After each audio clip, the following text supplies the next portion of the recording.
और कांग्रेस सूत्रों के हवाले से खबर है कि आज कांग्रेस प्रत्याशियों का ऐलान कर सकती है। अमेठी और रायबरेली के लिए प्रत्याशियों का ऐलान हो सकता है। राहुल गांधी ने चुनाव लड़ने से इनकार किया है। सूत्रों के हवाले से खबर है, राहुल के नहीं मानने पर कांग्रेस का प्लान बी तैयार है। केएल शर्मा, दीपक सिंह के नाम को लेकर चर्चा है। आराधना मिश्रा, आशीष कौल भी रेस में शामिल है। तो फिलहाल आज कांग्रेस प्रत्याशियों का ऐलान कर सकती है, ऐसी जानकारी निकलकर सामने आ रही है। केएल शर्मा, दीपक सिंह के नाम को लेकर भी चर्चा है। आज कांग्रेस प्रत्याशियों का ऐलान कर सकती है।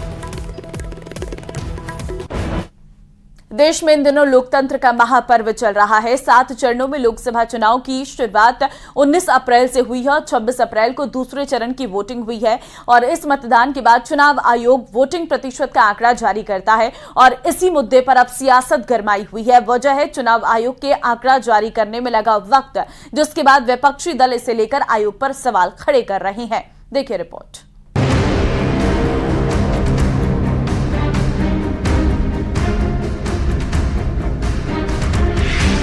चुनाव आयोग ने लोकसभा चुनाव के पहले और दूसरे चरण के वोटर टर्नआउट का आंकड़ा मंगलवार शाम जारी कर दिया। 7 चरणों में लोकसभा चुनाव की शुरुआत 19 अप्रैल से हुई थी और 26 अप्रैल को दूसरे चरण की वोटिंग हुई, जिसके बाद चुनाव आयोग ने 30 अप्रैल को वोटर टर्नआउट का आंकड़ा जारी किया, जिसके बाद इस मुद्दे पर सियासत तेज हो गई है। विपक्ष ने चुनाव आयोग पर सवाल खड़े करते हुए कई गंभीर आरोप लगाए। टीएमसी नेता डेरेक ओब्रायन ने चुनाव आयोग के आंकड़ों पर सवाल खड़ा करते हुए कहा कि दूसरा चरण खत्म होने के 4 दिन बाद चुनाव आयोग ने अंतिम मतदान आंकड़े जारी किए। चुनाव आयोग द्वारा 4 दिन पहले जारी किए गए आंकड़े में 5.75% की वृद्धि हुई है। क्या यह सामान्य है? मुझे यहाँ क्या समझ नहीं आ रहा। तो वहीं इस आंकड़े के सामने आने से पहले कांग्रेस महासचिव जयराम रमेश ने कहा कि ईसीआई को चुनाव से जुड़ी सभी आंकड़े पारदर्शी तरीके के साथ सार्वजनिक करना चाहिए। उन्होंने सोशल मीडिया प्लेटफॉर्म एक्स पर लिखा कि ऐसा पहली बार हो रहा है कि पहले चरण के मतदान के 11 दिन बाद और दूसरे चरण के मतदान के 4 दिन बाद भी चुनाव आयोग ने मतदान का प्रतिशत अंतिम डेटा जारी नहीं किया है। पहले चुनाव आयोग मतदान के तुरंत बाद या 24 घंटे के भीतर मतदान का प्रतिशत जारी कर देता था, जिसके बाद बीजेपी ने टीएमसी और कांग्रेस पर कटाक्ष करते हुए कहा कि इनका काम ही केवल सवाल खड़े करना है। कांग्रेस और तृणमूल कांग्रेस जैसे पार्टीज बार बार सवाल प्रश्न चिन्ह उठाते हैं, कभी संविधान के ऊपर, कभी इलेक्शन कमीशन ऑफ इंडिया के ऊपर। हम सब जानते हैं कि इलेक्शन कमीशन ऑफ इंडिया तहकीकात करने के बाद घोषित करती है कि कितना वोटिंग परसेंटेज रहा है। हकीकत तो ये है कि जनता बाहर आके टीएमसी और कांग्रेस जैसे पार्टीज को वोट ही नहीं कर रहे हैं, इसलिए वो बवाल उठाते हैं और बवाल मचाते हैं। दरअसल चुनाव आयोग ने जानकारी देते हुए बताया कि लोकसभा चुनाव के पहले चरण में 66.14% और दूसरे चरण में 66.71% मतदान दर्ज किया गया है। इस डेटा के सामने आने के बाद कांग्रेस, तृणमूल कांग्रेस और सीपीएम जैसी पार्टियों ने पूछा कि आखिर चुनाव आयोग को इतनी देर क्यों लगी। चलिए आगे बढ़ते हैं। यूथ कांग्रेस ने बेंगलुरु बीजेपी मुख्यालय के बाहर एनडीए उम्मीदवार प्रज्वल रेवन्ना के खिलाफ जोरदार प्रदर्शन किया है। यूथ कांग्रेस अध्यक्ष श्रीनिवास बीवी ने सेक्स स्कैंडल के आरोपी रेवन्ना के विदेश भागने को लेकर केंद्र सरकार को भी घेरा है। तस्वीरें भी हम आपको दिखा रहे हैं, जहां पर आप देख सकते हैं किस तरीके से प्रदर्शन किया जा रहा है। रेवन्ना के खिलाफ यह प्रदर्शन देखने को मिल रहा है। श्रीनिवास बीवी ने केंद्र सरकार को घेरा है। रेवन्ना के खिलाफ यूथ कांग्रेस का यह प्रदर्शन देखने को मिला है। बेंगलुरु कर्नाटक की हम तस्वीर आपको दिखा रहे हैं, जहां पर श्रीनिवास बीवी ने केंद्र सरकार को घेरा है। रेवन्ना के खिलाफ यूथ कांग्रेस का एक प्रदर्शन देखने को मिला है।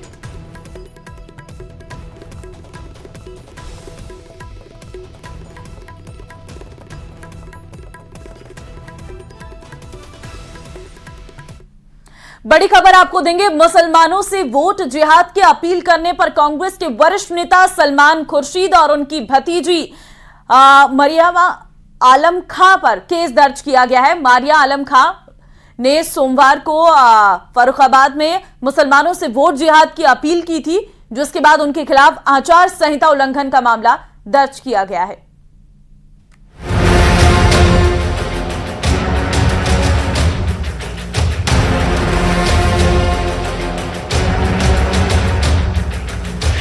बहुत अकलमंदी के साथ, बहुत जज्बाती न होके, बहुत खामोशी के साथ एक साथ होके वोटों का जिहाद करो, क्योंकि हम सिर्फ वोटों का जिहाद कर सकते हैं। लोकसभा चुनाव के बीच उत्तर प्रदेश की राजनीति में वोट जिहाद की एंट्री हो गई है। फर्रुखाबाद में इंडी गठबंधन की तरफ से चुनावी सभा में कांग्रेस के कद्दावर नेता और पूर्व केंद्रीय मंत्री सलमान खुर्शीद की भतीजी मारिया आलम खान ने मुसलमानों से वोट जिहाद की अपील की। वोटों का जिहाद करो। मारिया आलम खान के इस बयान के बाद बड़ा सियासी घमासान शुरू हो गया है। सलमान खुर्शीद और मारिया आलम के खिलाफ एफआईआर दर्ज की गई है। मारिया आलम खान जो सपा से संबंध रखती हैं का एक वीडियो वायरल हो रहा है जिसमें कि वो धर्म के आधार पर वोट मांगने का प्रयास कर रही हैं। ये आचार संहिता का उल्लंघन है। एफएसटी टीम के मजिस्ट्रेट के द्वारा लिखित तहरीर थाना कायमगंज पर दी गई। उस तहरीर के आधार पर आईपीसी और लोक प्रतिनिधित्व अधिनियम के अंतर्गत मुकदमा पंजीकृत कर लिया गया है और इसकी विवेचना कर जो भी दोषी होगा उसके विरुद्ध कार्रवाई की जाएगी। सलमान खुर्शीद और उनकी भतीजी के खिलाफ आचार संहिता उल्लंघन का मामला दर्ज किया गया है। दूसरी तरफ वोट जिहाद की अपील के बाद बीजेपी ने इसे बड़ा मुद्दा बना लिया है। बीजेपी के राष्ट्रीय प्रवक्ता शहजाद पूनावाला ने कहा कि चुनाव में भी अब विपक्ष को वोट जिहाद नजर आ रहा है। वहीं यूपी के डिप्टी सीएम केशव प्रसाद मौर्य ने कहा कि अब देश में कोई जिहाद नहीं चलेगा। जिस प्रकार से कांग्रेस और समाजवादी और पूरा इंडिया अलायंस जिहादी बचाव तो करता ही था और किस प्रकार से उन्होंने 26/11 के जिहादियों को बचाने की, रामेश्वरम कैफे ब्लास्ट के जिहादियों को बचाने की, पीएफआई के जिहादियों को बचाने की, लगातार अफजल से लेकर याकूब जैसे सुप्रीम कोर्ट के द्वारा कन्विक्टेड जिहादियों को बचाने की पैरवी तो की है। अब चुनाव में भी जिहाद नजर आ रहा है। ना जमीन का जिहाद चलेगा और ना वोट का जिहाद चलेगा। इस समय अगर कुछ भी चलेगा तो हिंदुस्तान के विकास का संकल्प चलेगा, विकसित भारत के गारंटी का संकल्प चलेगा। माननीय नरेंद्र मोदी जी की तीसरी बार सरकार बनाने का जो जनता ने तय कर लिया है उस लक्ष्य को पूरा करने का काम है। वोट जिहाद की अपील करके कांग्रेस ने बैठे बिठाए बीजेपी को मुद्दा दे दिया है। बीजेपी अब चुनाव आयोग से सलमान खुर्शीद और उनकी भतीजी पर एक्शन लेने की मांग कर रही है। कोटा में coast guard enrolled personnel test का पेपर लीक और सॉल्व करवाने वाले गिरोह के 6 सदस्यों को गिरफ्तार किया है। आरोपियों के पास से मोबाइल और क्रेटा कार को भी जब्त किया गया। आरोपी अभ्यर्थियों से पेपर सॉल्व या लीक करने के एवज में 10 से 15 लाख रुपए लेते थे। परीक्षा देने वाले अभ्यर्थी, लैब संचालक सहित कई लोग जांच के दायरे में आ रहे हैं। 20 और 21 अप्रैल को ऑनलाइन हुई इस CGEPT परीक्षा में बड़े फर्जीवाड़े की आशंका जताई जा रही। मामले में गठित एसआईटी की टीम अन्य संदिग्ध युवकों की तलाश में अब हरियाणा सहित कई राज्यों में जाएगी। रिमांड के दौरान आरोपियों से पूछताछ के बाद इस मामले में कई बड़े चेहरे बेनकाब हो सकते हैं। जाके वहाँ जब पकड़ा गया और उनसे पूछताछ करी गई तो वाकई में उनके पास में उनके मोबाइल्स में इस तरह के मटेरियल मिले जो पेपर लीक से संबंधित थे। ये पेपर जिसके संबंध में पूरी बात हो रही है वो इंडियन कोस्ट गार्ड का पेपर था। नाविक का ऑनलाइन एग्जामिनेशन था, ये नेशनल लेवल का। और इस संबंध में जब बाकी और डिटेल्स देखी गई उनके मोबाइल में तो कुछ पेपर्स नज़र आते हैं और फिर उनसे जब और पूछा गया तो उन्होंने बताया कि ये कंप्यूटर सिस्टम्स को हैक करते हैं और ये रिमोट एक्सेस प्राप्त करते हैं विभिन्न लैब्स में और ये वो रिमोट एक्सेस प्राप्त करके खुद पेपर सॉल्व करके उसको सबमिट करते हैं। तो इस तरह से ये ऑनलाइन पेपर लीक हुआ है।